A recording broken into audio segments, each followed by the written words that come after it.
Good morning. Let's take a look at yesterday, primarily in the Allsvenskan.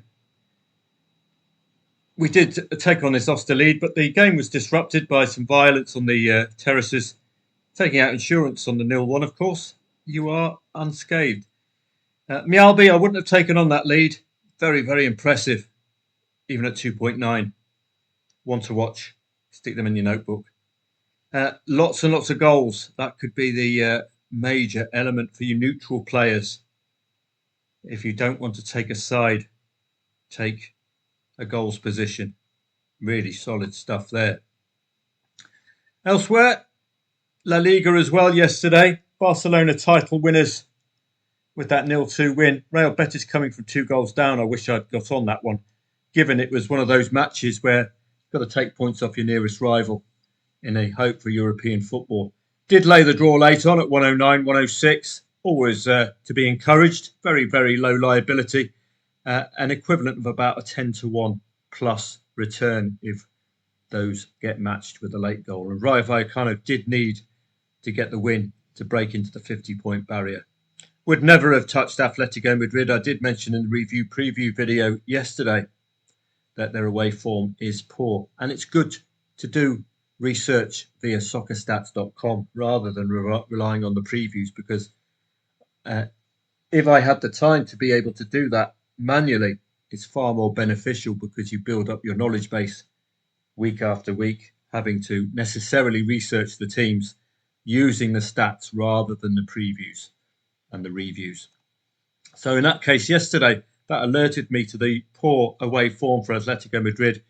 Couple that in with the fact they've got absolutely feck all to play for, and you're not going to be taking on an Osasuna lead, not at this stage of the season.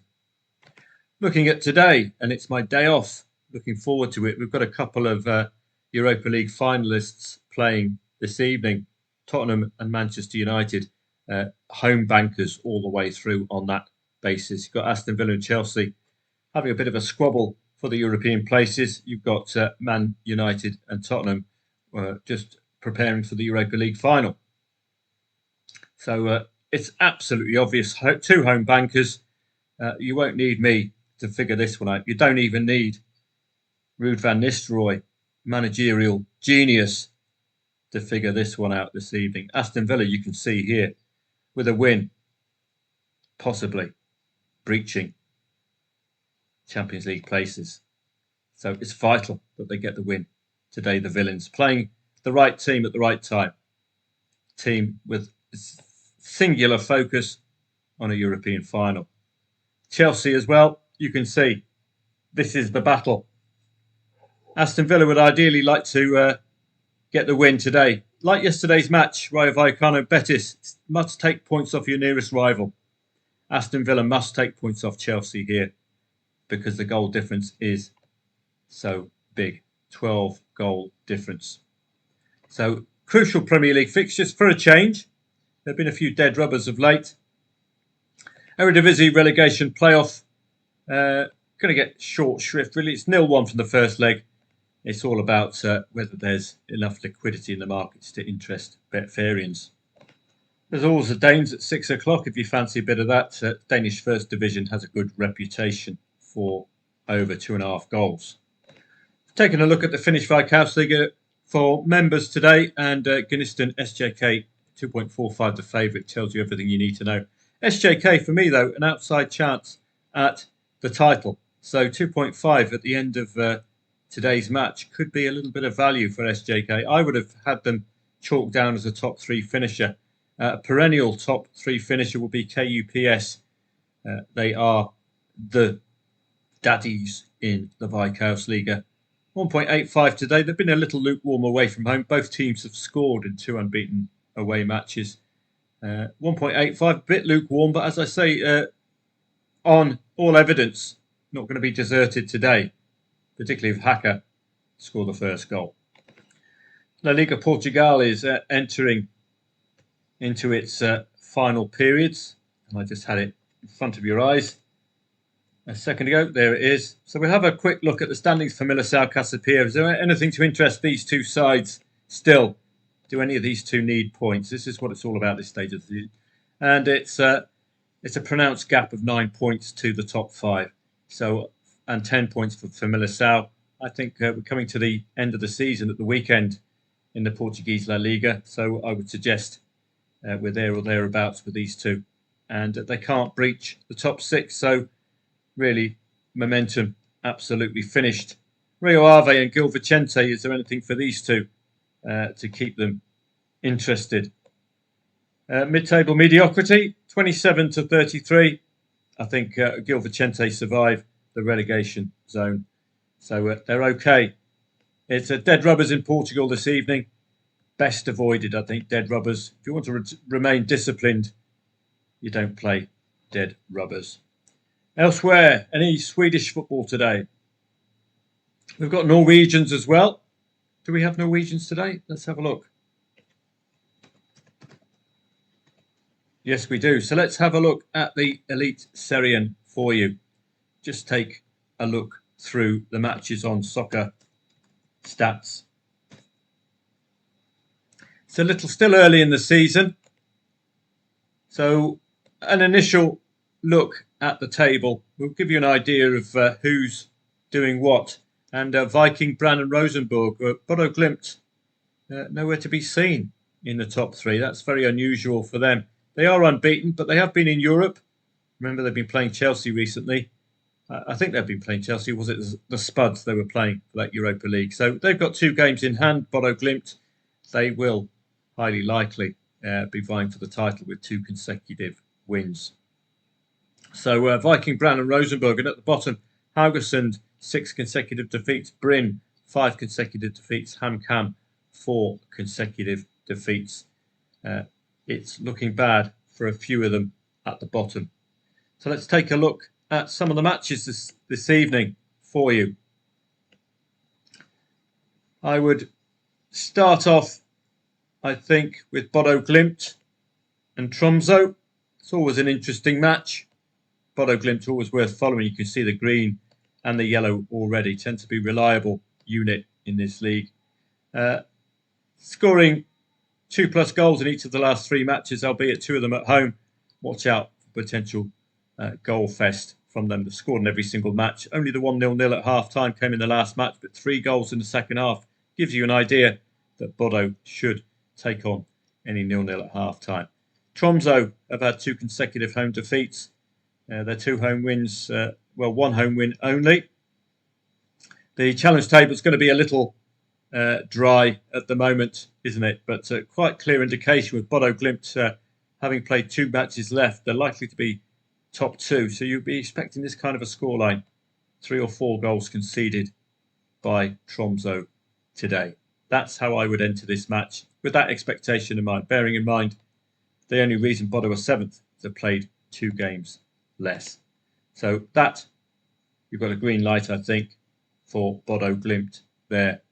Some of the big boys early season, Viking, have really impressed, haven't they? Even though they're wearing those helmets with those bull horns in them, they're still doing the job. Only losing their first match of the season, Viking, but they've come out of the blocks since, scoring 2+ goals, or even scoring 3 goals. Count this.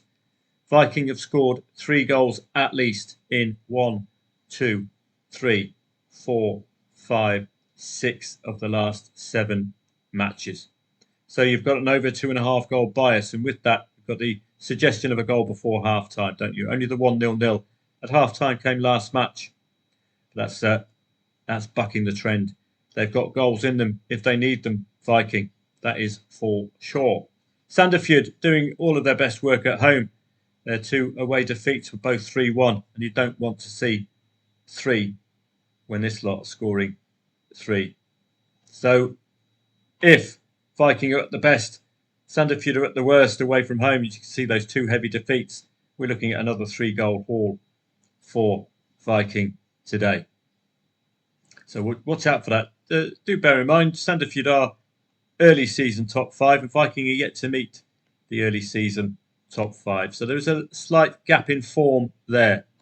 But do watch out for the potential for this match to ignite goals-wise, particularly with Viking, particularly second half with Viking. You can see quite clearly 12 of 15 home goals have been scored second half. That is a quite clear tick in the box for taking on any 0-0 at half time. We expect Viking to fight back. So if Sandefjord are leading at half time as well, you've got a possible play there. Let's have a look at any other big boys, Brann and Rosenborg. Rosenborg having an unexpectedly good season. They can be a little hot and cold, Rosenborg, but they are playing the right team at the right time today. Look at that stark contrast in the colours between home and away side. So that gives you a green light to take on any Haugesund lead. They haven't scored that second goal away from home, Haugesund. They've scored in the last 3 away without scoring that second. So Rosenborg going through a bit of a draw sequence at the moment. A worrying inability to score that second goal in 3 of the last 4 matches. But notably, they are keeping it tight. Look at that, 5 clean sheets in 6 matches. So any Viking lead you can confidently take on. And we tend to see business before half-time for Viking, but with the recent inability to consistently score first half goals for Rosenborg, I'm not sure I'd be too keen on taking on that 0-0 at half-time. It's all dependent on the in-play stats. Are Haugesund just that bad that you automatically open the door up to your opponents to score 2 or more goals? And therefore, possibility of a breakthrough before half-time. But it's very sporadic. You've only got the one team working for you in the first half hour, or the first hour in Rosenborg home matches. You've only got the one team working for you. So it all seems to come alive in the second half and at the end of halves for Haugesund, doesn't it?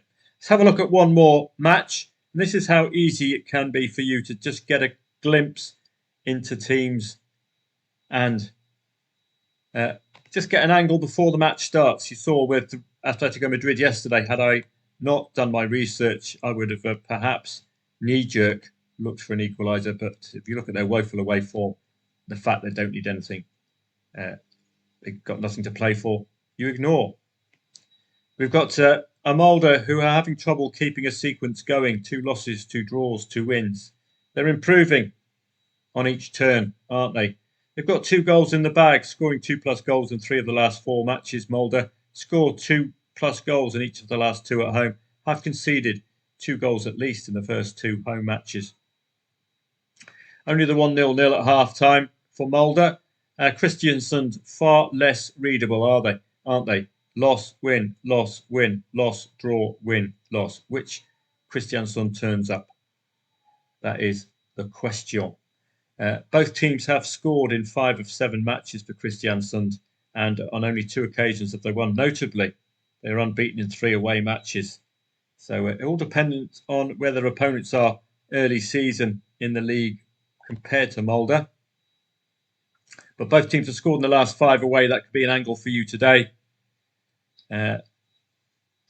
Very little to tell us what's going on. There's all these gaps in the league positions, as you can see here. Mulder not yet met 8th to 15th at home. So that's the problem with early season. The challenge table's not really fleshing out as we'd like. 3 goals scored in the last 15 minutes. Watch out for second half goals, potentially, in this match. So those are the main matches I would look for in the Norwegian Elite Serie today. I'll be doing weekly research for it once our main leagues are finished. And it'll be old school research because you don't get your reviews. So my research is going to be exactly what you've seen here. I look through the set of stats that you find here at soccerstats.com. It gives you a great flavour of the match and the expectations and the team's characteristics. Before I go, we've got the Obos-ligaen as well. It's little short shrift at the moment. It's not really a trustworthy league. We've got lots and lots of odds-on favourites at home today. But it's a league, for me, you neutral players might enjoy it. But I would certainly caution you to follow Lillestrøm this season. They're highly likely to go unbeaten, I think, this season. Newly relegated, far too big a side to be messing around here. So we're likely to see a quick in and out from Lillestrøm, as the actress said to the bishop, straight from the Europa League and back to the Elite Serie. Are they playing today, Lillestrøm? 1.65. Always going to keep on the right side of them this season. Mjøndalen do look layable, targetable. They seem to be their usual dodgepot selves. So some good stuff this evening in the Norwegian Elite Serie. It is my day off, so I'm going to be working on some additionals for you. It's also eletter day today, so do watch out for an eletter at YouTube. Football trading profits. What are we discussing today? Well, we're still discussing the run-in because we've got three leagues tomorrow ending. Final match of the season. So French Ligue 1 is one of them, Portugal is another, and the German Bundesliga is the third. I'll take you through those matches in the video, how to look for teams to follow. And I also give you a look at, let's see if I can find it, the Football Testing Lab. So I am doing work for you in the background in this regard. You might not have heard of any write-up yet, but let me just take you through what I'm looking for. Looking for 0-0 at half-time here, using the lowest pre-match draw odds. So I collect the results here. This is the odds of the favourites. This is the odds of the draw. The more information I can collect, the more distinctions I can make. So ideally, moving forward, we need to see perhaps the timing of the first goal, that kind of thing, to see whether there's another strategy that might show itself as we progress, because we're seeing goals before half-time here. Sheet 2. Staking plan here, by the way, probably Fibonacci, but what I'm doing at the moment, I'm collating results using Bet365 at Soccer24's odds. And I'll take them through the staking machine when I got more. This is interesting. Over 2.5 goals, lowest home win odds of the day. So we had Persepolis yesterday. I'm collecting results from all over the leagues because you can potentially do betting goes through bookies. Persepolis, there they are, 2-0 against Havadar. So you can see the contrast of the over 2.5 goals and over 3.5 goals compared to PSV and Spezia the day before. This was only a 2-0 on this occasion. So not a winner for over 2.5 goals, but all dependent on the timing of the first goal, of course, if you're trading. But this is bet and go, isn't it? So, well, look at that. 2 very, very late goals. So not really setting the world alight, Persepolis, and that could give us angles in it as well. Teams and leagues to avoid. Here, I'm looking at both teams to score. Games with the closest odds spread. I'm looking at the difference between the shortest odds and the biggest odds. 0.7 gap for Bandemirspor yesterday for both teams to score. Did that produce a goal for Bandemirspor? Let's have a look. So I'm doing all this work for you in the background. I'm going to be adding to the system as well. Bandemirspor, 2-0. So again, we might be making distinctions at the worse the league. So that's not a both teams to score. We've had one so far, 1.83. And again, if you collect the odds, you might find that anything under 1.6 tends to deliver, or anything above 1.8 might not deliver. So these are distinctions we'll be looking at. This is under 2.5 goals, the match with the lowest draw odds. Under 2.5 goals. We got a 79th minute winner there yesterday, Willem Zvee. That was unlucky. This was last match of the season, and in the review preview, I put up a 4-4 there, so it was hardly unlikely to get unders. Let's have a look at the Getafe match yesterday and Djurgården. 0-2, so that's unders. Happy with that. And Djurgården, we know, was 2-1, I think, or 1-3, wasn't it? Because this Mjällby are rock solid. So even though the odds are picking the match, knowing that Mjällby are in extremely good form, well, that would have been a tricky one. First half goal, match with the lowest over 2.5 goal odds. First half goal. So we had 3 goals before half time for Spezia, 4 for PSV. And if you can give the number of goals, you can potentially change this to a first half goal, 2.5 goal strategy. Let's look at Espanyol yesterday. I think it was just a 2-0, wasn't it? Red card in play. First half goal. So we're looking at goals before half time. No goals before half time. 0-0 and a 0-2 final score. Might, again, the more information I put in, the more distinctions I can make. It might be the case that any 0-0s at half time in these kind of matches, you see second half goals. Elfsborg, plenty of goals there for the Elf. 4-3, I think it was. Let's see. 4-3 for the Elf. Indeed. So that's emphatic. Goals before half time again. Is it going to be first half goals 2.5? Yes, 4 goals before half time. So we might be onto something here.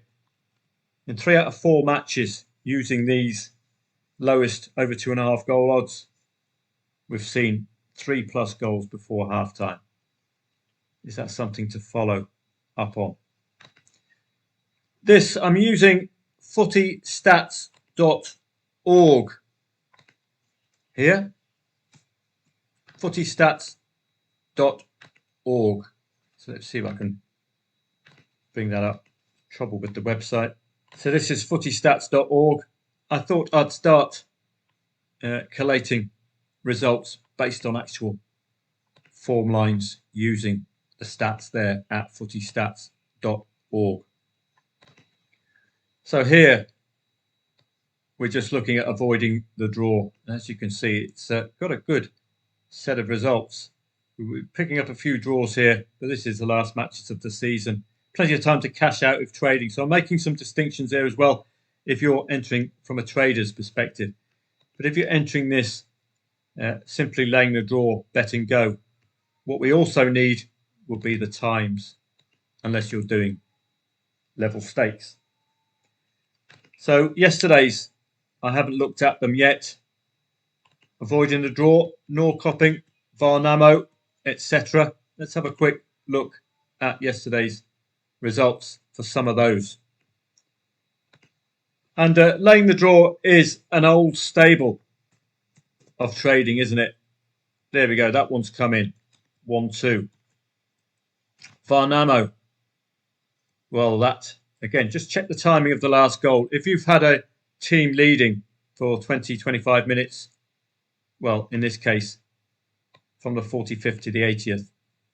So equaliser was, so 6,